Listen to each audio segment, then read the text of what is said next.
It's only fitting that since Santa Claus has the magnificent capability to visit homes around the world in a single night, that more than one place would claim to be his home. It's common belief that Santa hails from the wintry North Pole, but folks in Finland will also tell you that Santa calls that country his home.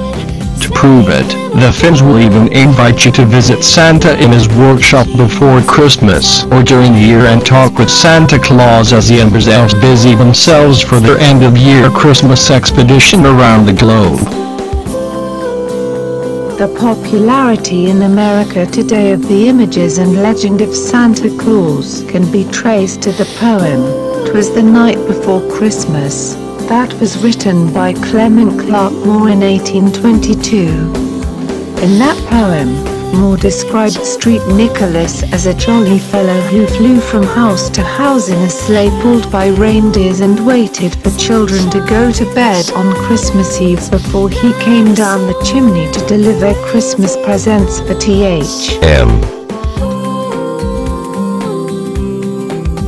Following the distribution of that poem, the popular magazine Harper's Weekly published cartoons by Thomas Nast between 1863 and 1886 that depicted Santa as a cheerful fellow with a large round belly and long white beard who wore a bright red suit that was trimmed with white fur. In those cartoons, Santa also held a sack, which was filled with toys for boys and girls, over his shoulder.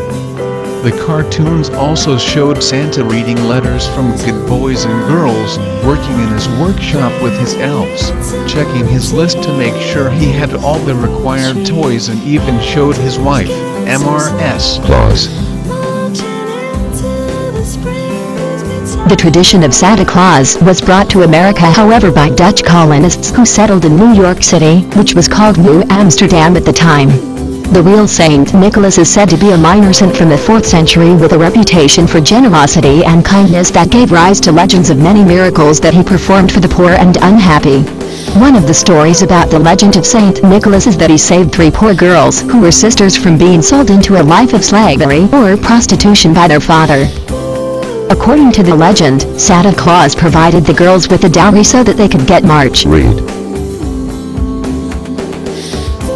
The legend of St. Nicholas led to hundreds of people being devoted to him, and consequently thousands of European churches became dedicated to him.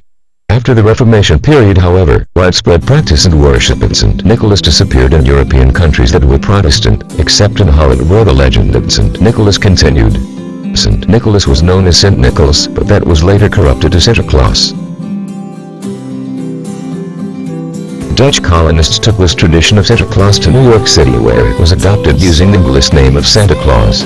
Over time, the Dutch legend of the kindly Saint was combined with old Nordic folktales about a magician who punished naughty children and rewarded good ones with presents to give rise to the stories that now exist about Santa Claus. The red and white trimmed suit of Santa Claus is believed to be the colors that the original Saint Nicholas wore, as red and white were the colors of the robes worn by traditional bishops.